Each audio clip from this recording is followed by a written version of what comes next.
our generation has been under attack. Do you notice that we're the only generation that can't afford housing? Did you know that? You know that we're the only generation that cannot afford to move out of our own parents' house? And you think it's coincidence. It's not a coincidence. It's not a coincidence at all. I'm going to tell you why. Because we are the most informed generation. Before you were even able to speak, they used the very technology against you. They put things in movies, shows, so but before you could even walk, you already were just a cog in the machine. And here's the deal. If they could keep you in the same house, in the same place, re-looping your own trauma from childhood, how do you break out of it? But it's deeper than this. Right? So then we have children. Right? And women are told, oh yeah, motherhood is wonderful. Motherhood, the village never shows up. You know why? The village never shows up because now men are working extended amounts of time at jobs that are no longer paying what they used to pay. Told y'all, man. So that's also another trap. And here's a That's a lot. Just right there, what she said is a lot, man. Like, yeah. I feel like I got to start from the beginning, man. Like, back in the day, like, I'm 27 now, but when I was in high school, I got my first job, like, freshman year of high school, working at, like, a fast food restaurant, right? 15, 16 years old. Back then, minimum wage was, like, $7.50. Bro, I mean, mind you, I wasn't paying bills, of course. I was 15, 16 years old, staying at my grandma's house. But say, for instance, I would get my little check of $200, $300, whatever. I would go to the mall. Bro, I could buy everything at the mall. Everything. 3, 4 pairs of pants, 5, 6 shirts, some cologne. Me and my girl some food. Some, like, a pair of shoes. Because shoes, they've been relatively the same, about $100, no more than $150 or so, maybe $200, but usually around $100 or so. Now when I go to the mall, bro, the mall looks like a ghost town. Looks like a ghost town. I live in a major city, so when I walk through the mall, you usually is packed. I don't remember the mall being as packed as, like, before the pandemic. So now it's like a ghost town. I mean, don't get me wrong. I mean, a lot of people shop online too now. People don't really want to go through traffic and a lot of things that they don't have at the mall like they used to. So a lot of people just shop online. Plus, shopping online is cheaper nowadays. So I'll give it that. But things are expensive. I went to the mall a couple of weeks ago. I'm looking at a pair of jeans at Macy's, probably like for $50. Back then, a pair of jeans was probably like $15, $20 at the max. Usually like $15. Like, imagine you getting 2 pairs of jeans for $100. Nobody's doing that. And I get it, the material has gotten better over time on some of these clothes. So, I mean, you want to keep up with the material, keep up with the prices too.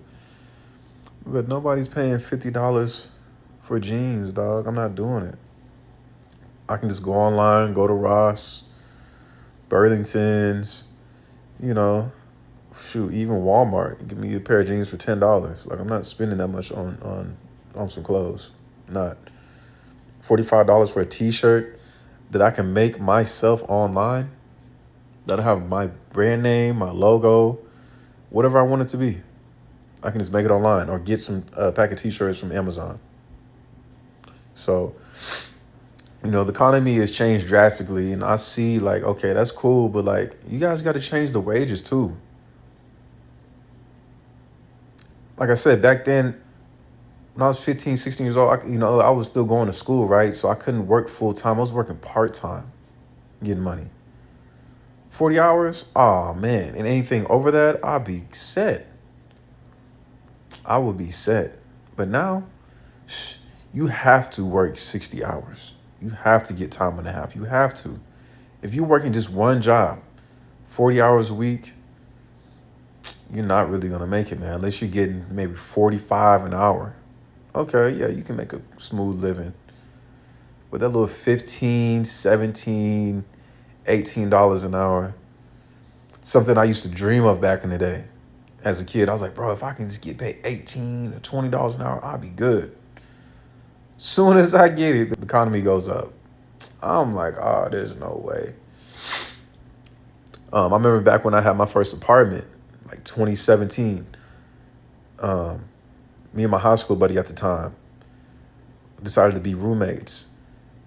So we went in on a 2-bedroom, mind you, 2-bedroom, 2-bathroom townhouse, about 1,100 square feet. Guess how much it was? $600 a month. If I remember to be exact, $635.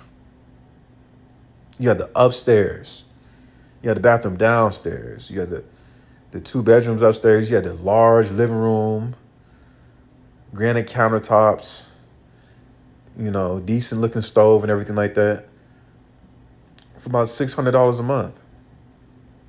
Utilities were super cheap. I remember my light bill was probably, no more than $100. And that's like if I was splurging. Like if I didn't want to put on auto, I just want to keep it on because it was just super hot through the night. $100 at the max. Now, man, can't even imagine. Like a luxury apartment now is on average about a good 2,000, and that's even in the cheaper cities. So I don't know. I agree. It's crazy. It's crazy. Real deal. When men and women can no longer agree because men are so sedated from the if you just work harder, then maybe you will be worthy, right? No. Because it's impossible right now for young people to do this. So instead of seeing it as a problem with the system, instead of seeing it as an attack on us, we start to think, well, maybe I should just work harder. So that's what you do.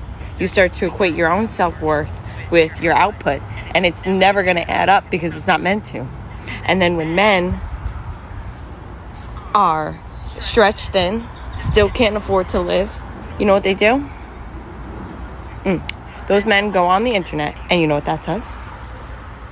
That messes with a man's dopamine levels. So it's not really an attack with women versus men. This has been an attack on us, and they use us, the very people, to further the abuse, to further it, because now we're angry at each other. So when you can't afford to leave your parents' house, you can't afford to leave the very same place that you had trauma, when you can't afford your children, when you can't afford, and everybody's going, oh my God, oh my God, oh my God, oh my God, you know what you do? You become a consumer, a bigger consumer, because your fear is going to drive every need that you have. It's going to override everything. Okay? You see what I'm saying? And then once you're afraid and once you live like that for so long, you know what that causes? That causes disease. And if it's not a physical disease, then it's a psychological disease. Either way, they can make you sick by telling you, oh, you never did enough. You're lazy. Right? Now you think that there's something wrong with you, so you're either going to work harder to prove it, or you're going to break completely. When you break completely, they're going to say, oh, it's a mental health crisis. And they're going to sell you the very treatment that you never needed in the first place. Because it's not a mental health crisis. It's not a matter of people not being willing to work harder. It's a matter of you've been set up to fail. And it's not just women and it's not just men, it's all of us. And when you could stop fighting with one another and you could stop being, well, it's men, it's women, la, la, la, la, la. Yeah, all of it. You've been lied to. And men telling you that you got to work harder, and then you come home and you're frustrated and your wife's frustrated because the village never showed up. She's overstretched with kids and you guys still can't make it. And then you go online and you pay for a cheap dopamine. Guess what? We've all been hoodwinked.